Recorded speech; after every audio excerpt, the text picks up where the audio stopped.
For years, I've been haunted by that case. Her face, her eyes, the justice we never found. I swore I'd uncover the truth, no matter how deep it was buried.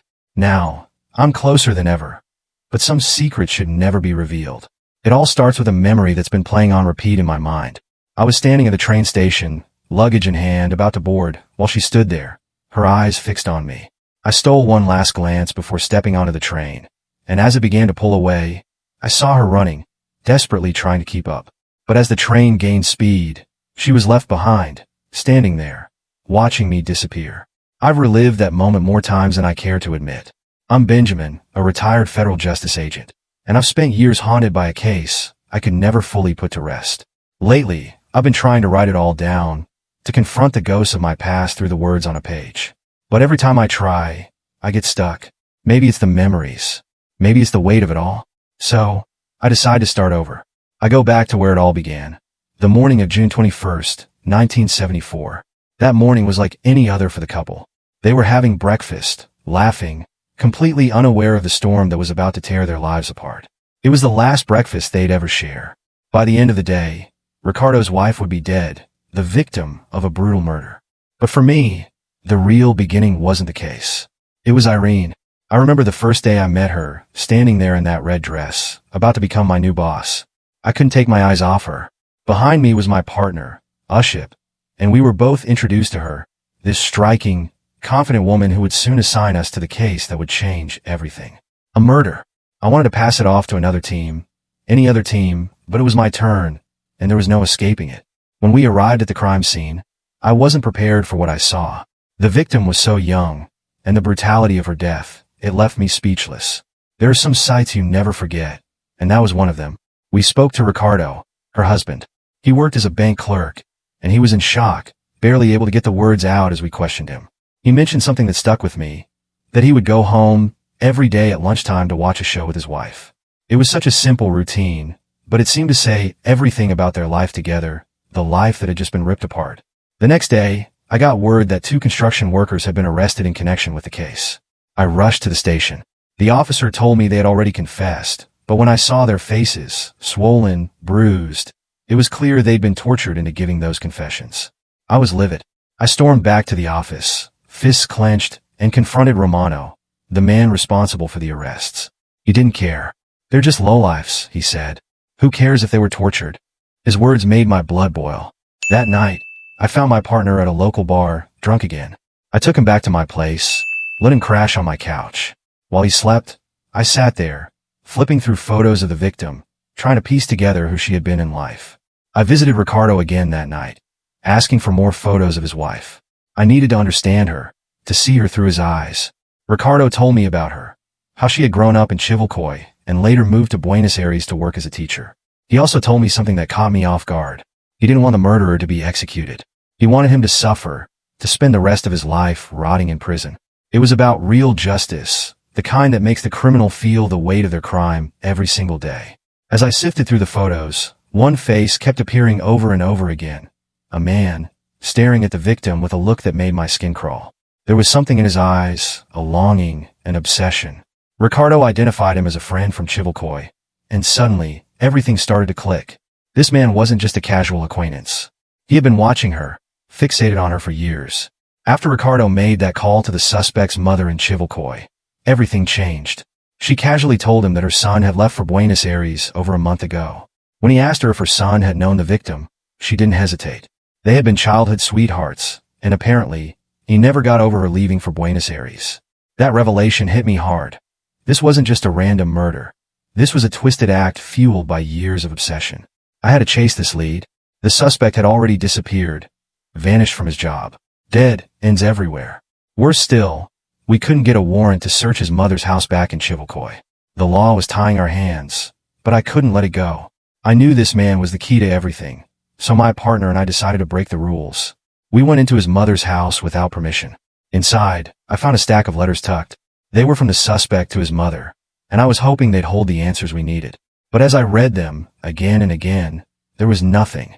Mundane ramblings, names that seemed meaningless. And then, the worst happened. The judge found out what we'd done. Apparently, local police had spotted us in Chivilcoy. Irene was furious. She defended us to the judge, but it didn't matter. The case had to be officially closed. A year after the murder, I ran into Ricardo at a train station. He had been going from station to station, day after day, hoping to catch sight of the man who had taken everything from him. It was heartbreaking. He told me through tears that his memories of his wife were starting to fade, no matter how hard he tried to hold on. He was losing her all over again. That moment changed everything for me. I couldn't stand by and do nothing anymore. Ricardo's devotion, his desperation, it pushed me to act. My partner and I begged Irene to reopen the case. Reluctantly, she agreed. Meanwhile, my partner had been piecing together a puzzle of his own. He had figured out who the names mentioned in the letters were, with the help of some friends at the bar. They were football players from a team that the suspect followed fanatically. It was the break we needed, so we went to one of the team's games, hoping to spot him, and sure enough, we did. He was in the crowd. We chased him through the stadium, but he bolted. Security guards eventually caught him, and we had him in custody for 3 days. On the day we were supposed to interrogate him, the judge and my partner hadn't arrived yet. I wanted to push forward with the interrogation, but Irene insisted that we wait, that we had to do things by the book. I didn't listen. I went in and began questioning the suspect. He admitted that he knew the victim, that they'd grown up together, but he denied having anything to do with her death. I didn't buy it. Then Irene walked in. I watched as the suspect's eyes drifted toward her, leering at her chest. That was all it took for her to snap. She took over the interrogation, and in a calculated move, she insulted his masculinity, taunting him, telling him he wasn't strong or virile enough to have committed the crime. He was enraged. In his fury, he slapped her, and then, with a twisted sense of pride, he admitted it. He had killed the victim. I lost control. But justice, it seems, isn't always served in a courtroom. Even though the suspect was convicted, my colleague Romano had him released to get back at me. The suspect had connections, and before we knew it, he was given a position on the newly elected president's security team. Irene and I confronted Romano, but there was nothing we could do. That's how the system worked, corrupt and cold. We got into the elevator, and then the suspect walked in. He didn't say a word, but he casually revealed a gun, sending a silent, chilling threat to both Irene and me. After that, I had to break the news to Ricardo. I told him his wife's murderer was free. He looked broken but stayed resolute. He said the man deserved to live in prison for the rest of his life. That night, I found my partner drunk again, involved in a brawl. I took him back to my apartment, but when I returned with his wife, we found the door broken. My partner was dead, his body lying on my bed. Irene feared for my safety after that. She arranged for me to go stay with her cousins, far away from the city. We went to the train station together, and for a moment, it felt like we might kiss. But I boarded the train, leaving her behind, staring at her until she disappeared from sight. Now, in the present, Irene has finished reading my novel. Tears in her eyes, she asked me why I didn't take her with me all those years ago. I don't answer. What could I say? And for a moment, we sit there in silence, two people bound by the weight of the past, but unable to move forward together. The next day, I tracked down the addresses of both the suspect and Ricardo. The suspect's whereabouts had been a mystery since 1975. He'd vanished into thin air. But we had more luck with Ricardo's address. He had moved to a remote mountain area, away from the world, it seemed. When I arrived, the house stood isolated against the mountains, as quiet and lonely as I imagined Ricardo's life had been since his wife's murder. I wasn't sure how he'd react to seeing me after all these years. And there he stood, older, more worn, but still Ricardo. The air between us was awkward, but there was a shared understanding, a weight we both carried. I was glad to see him, and I think he was too. Inside, he told me about his life since I last saw him. He never remarried, and as I looked around the room, I saw his wife's picture still on display, as if no time had passed at all. It was like she was still there, frozen in those frames. I asked him the question that had been on my mind since I got there. How did you move on? How do you live knowing the man who killed her is still out there? He gave me an answer that I didn't believe.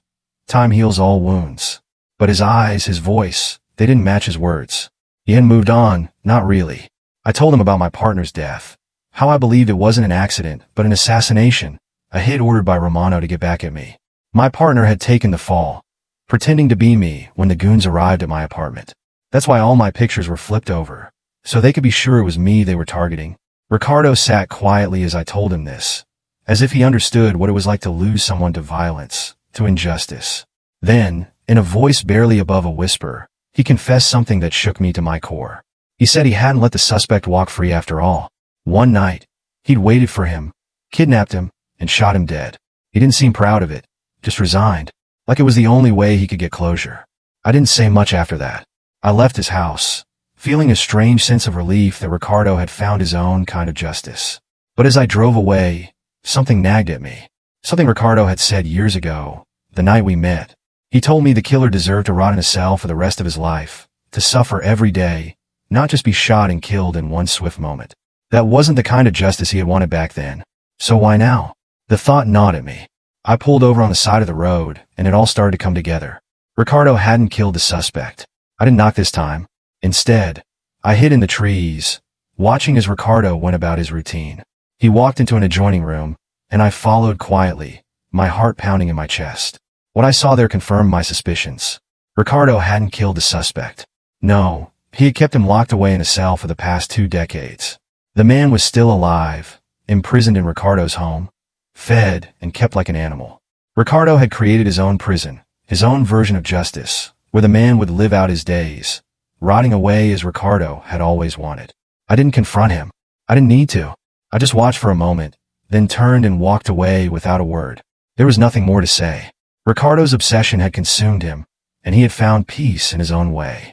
But for me, seeing that man behind bars didn't feel like closure. It just felt like more weight added to an already heavy burden. When I got back to Buenos Aires, the first thing I did was visit my partner's grave.